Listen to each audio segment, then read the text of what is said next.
Hello friends, welcome to my YouTube channel. आज हम लोग पढ़ेंगे जन्म के बारे में। जन्म किसे कहते हैं?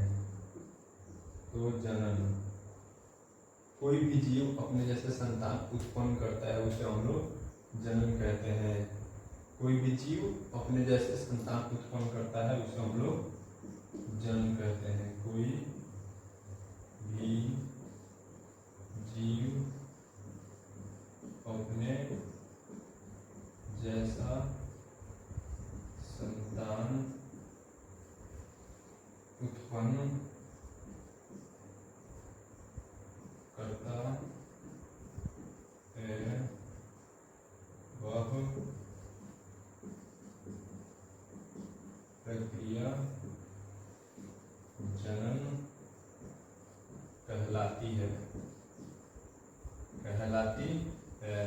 कोई भी जीव अपने जैसा संतान उत्पन्न करता है वह प्रक्रिया जन्म कहलाती है। जैसे हम लोग देख सकते हैं एग्जाम्पल में हमारा हो जाएगा मनुष्य हो जाएगा हमारा। जैसे मनुष्य है तो मनुष्य का जो संतान उत्पन्न होता है वो मनुष्य जैसा ही होता है। जैसे मान लीजिए बिल्ली का जो संतान उत्पन्न होगा बिल्ली जैसा ही होगा, कुत्ता का जो होगा वो कुत्ता जैसा ही होगा। तो और ये जो हमारा जनन है, जनन दो प्रकार का होता है। जनन दो प्रकार का होता है। एक नंबर अलैंगिक जनन और दूसरा हमारा हो जाएगा लैंगिक जनन। लैंगिक जनन हमारा दो प्रकार का होता है, अलैंगिक जनन और लैंगिक जनन। अलैंगिक जनन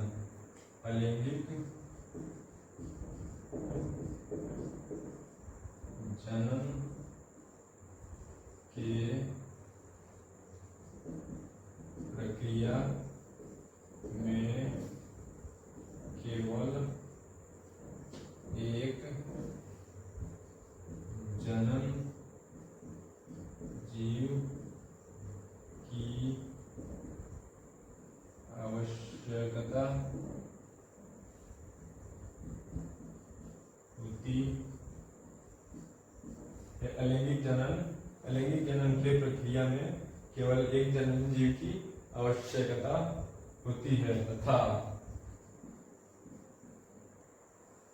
इससे उत्पन्न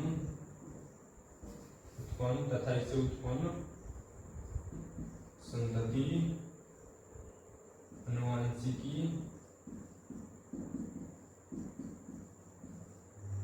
या अकारिकी रूप से अपने जनक के समान होता है। अलैंगिक जनन के प्रक्रिया में केवल एक जनन जीव की आवश्यकता होती है तथा इससे उत्पन्न संतति अनुवांशिकी या अकारिकी रूप से अपने जनक के समान होते हैं। जैसे एग्जाम्पल में हम लोग देखते हैं, एग्जाम्पल हमारा हो जाएगा सवाल। हमारा एग्जाम्पल पे सवाल हो जाएगा, पैरामीशियम हो जाएगा,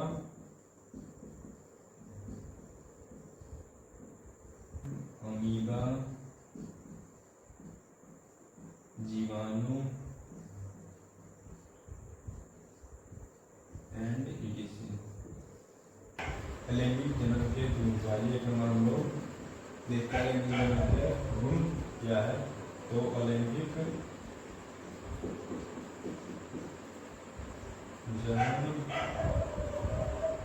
जनन में सिर्फ एक व्यक्ति की आवश्यकता होती है।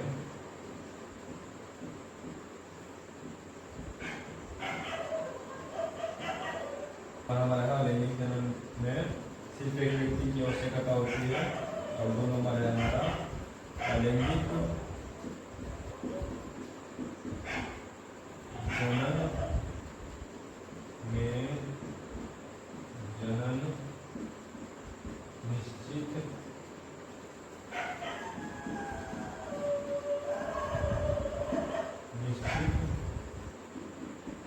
होती है। अलैंगिक जनन में जनन निश्चित होता है और हमारा 3 नंबर है अलैंगिक जनन में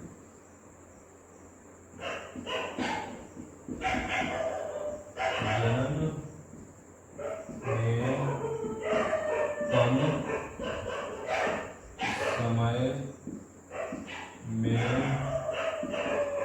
अधिक संतति यानी संतान उत्पन्न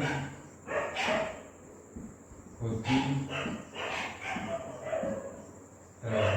अलैंगिक जनन में कम समय में अधिक संतान उत्पन्न होती है। अब आगे हम लोग देखते हैं कि अलैंगिक जनन के कितनी विधियां हैं।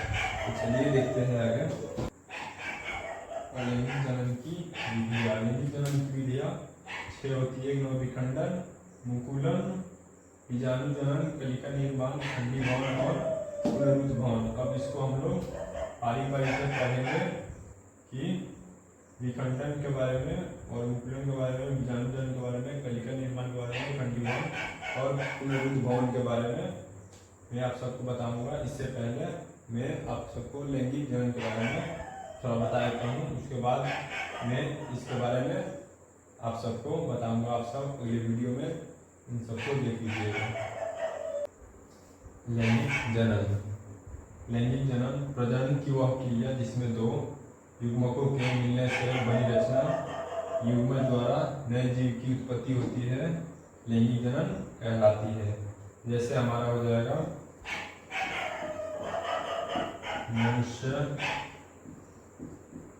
मनुष्य, पादप, पक्षी आदि बहुत सारा हो जाएगा। जैसे प्रजनन की वह क्रिया जिसमें 2 युग्मकों के मिलने से बनी रचना युग्मज द्वारा नए जीव की उत्पत्ति होती है। जैसे नर और मादा। नर और मादा के मिलने से एक नए जीव का निर्माण होता है। नए जीव का निर्माण होता है। नर और मादा एक दूसरे से नीचे सेचन करते हैं तो नए जीव का निर्माण होता है। उसे हम लोग लैंगिक जनन कहते हैं। लैंगिक जनन के गुण। लैंगिक जनन के गुण तो एक नंबर हमारा है। लैंगिक जनन में 2 विपरीत लिंग वाले जनन की आवश्यकता होती है। जैसे नर और मादा। लैंगिक जनन में 2 विपरीत लिंग वाले जनन की आवश्यकता होती है। लैंगिक जनन में जनन निश्चित नहीं होती है। मतलब जनन जो होता है निश्चित नहीं होता है लैंगिक जनन में, और अलैंगिक जनन में निश्चित होता है। और इसमें अधिक समय में संतति यानी कि संतान उत्पन्न होते हैं। इसमें अधिक समय में संतान उत्पन्न होते हैं। और अलैंगिक जनन में कम समय में अधिक संतान उत्पन्न होते हैं। और इसमें अधिक समय में संतान उत्पन्न होते हैं। और अलैंगिक जनन में कम समय में ज़्यादा संतान उत्पन्न होते हैं।